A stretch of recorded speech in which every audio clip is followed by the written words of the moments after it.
Hi, hello, Romy Sabaldan uli at kamusta kayong lahat at magandang araw at ngayon ang pagbibigyan pansin naman natin ang malapit nang matapos na flyover dito sa Davao City at dito nakatuon ngayon this is the concentration of the works matapos ang pagbubukas ng magandang Bukana Bridge.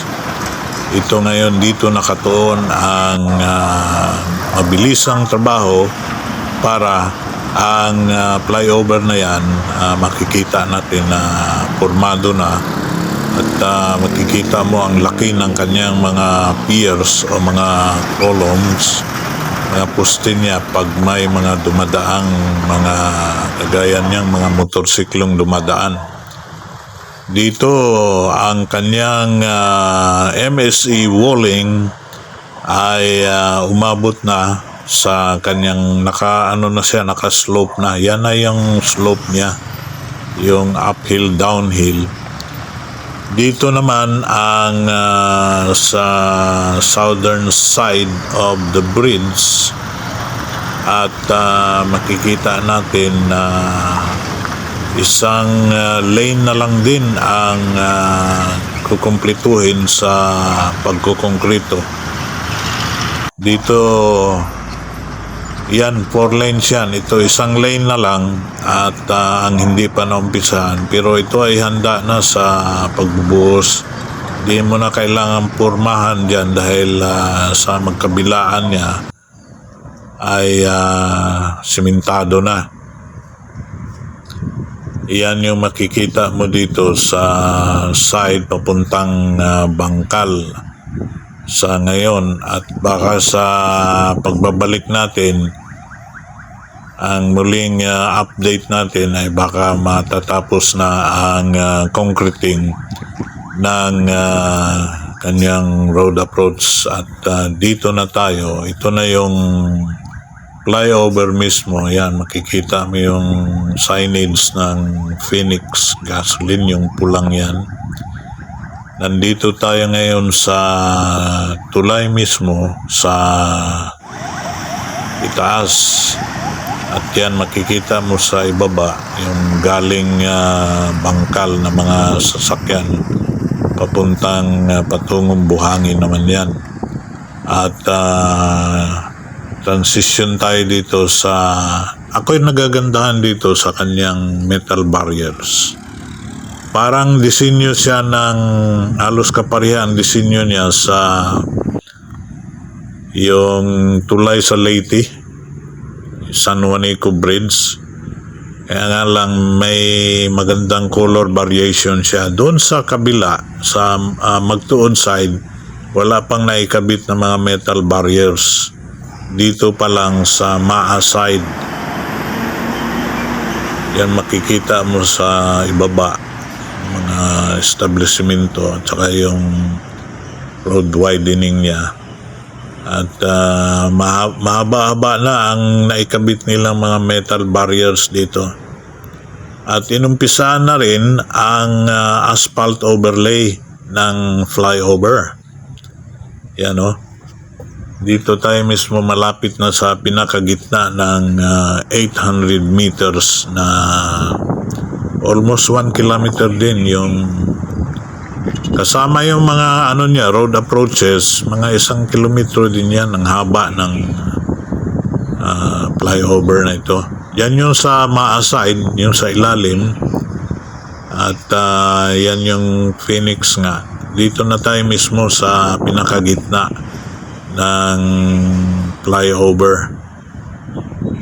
Ito yung papunta naman doon sa Buhangin sa northern side or point B of the long flyover at ito yung sa Maa Road at makikita natin sa ilalim. Kaya nga siya nag-flyover para walang traffic dito papuntang magtuod dire-diretso ang paggaling kang Maa diretso ka na ng magtuod vice versa. Pag galing ka naman ng Magtuod papuntang Maa, makikita natin na meron siyang dividing line. At malapad tingnan ang isang tulay pag 4 lanes ginagawa. Yan, makikita natin yung paakyat na bahagi ng Magtuod papunta doon sa Waan. Wala pang nakakabit na mga metal barriers, pero tapos na yung kanyang parapet. Matibay yan. Reinforced concrete yan. Solid reinforced concrete cement. Dito mga halos mahigit 100 meters na lang at matatapos na itong pagkakabit ng mga metal barriers. Yan, dito tayo sa ilalim naman. During lunchtime, hindi masyadong busy dito. Yan, sa itaas makikita mo na yung mga metal barriers niya.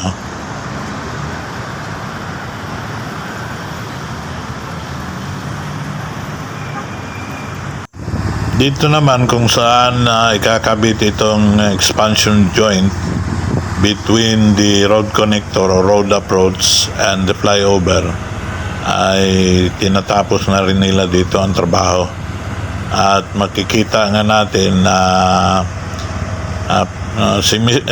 mismong si Foreman Junghil ang nagpipison ngayon dito sa buhangin side ng flyover.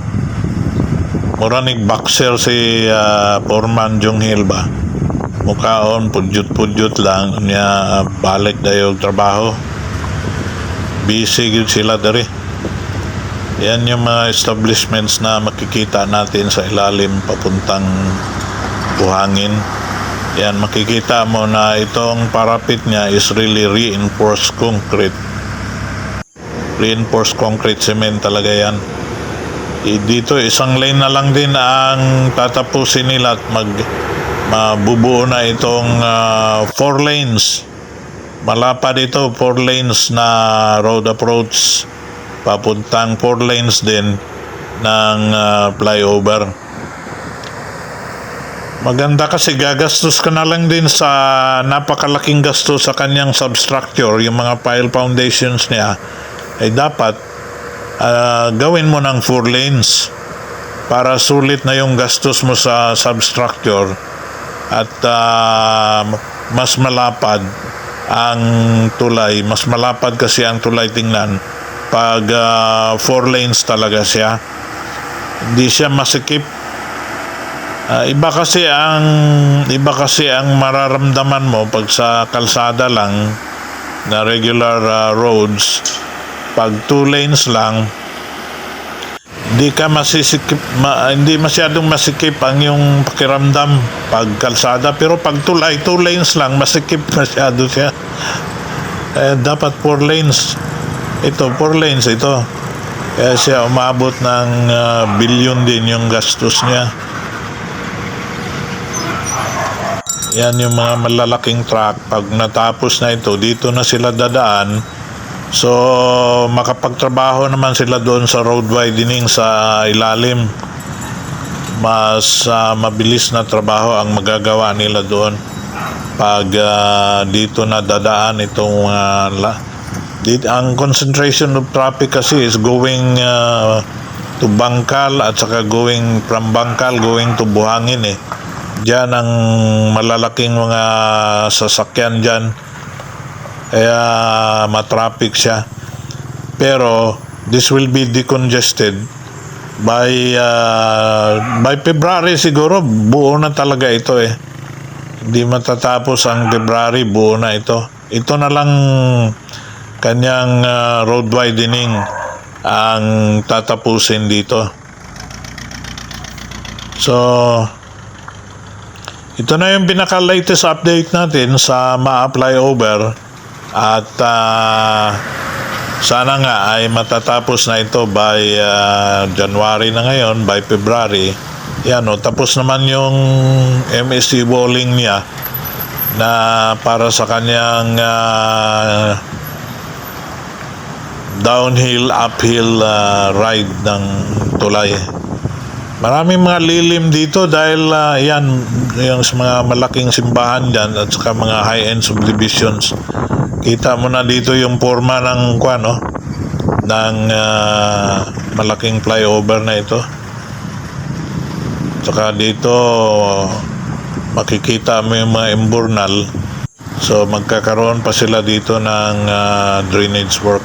Kuha naman tayo ng kunting dramatic works dito sa imburnal.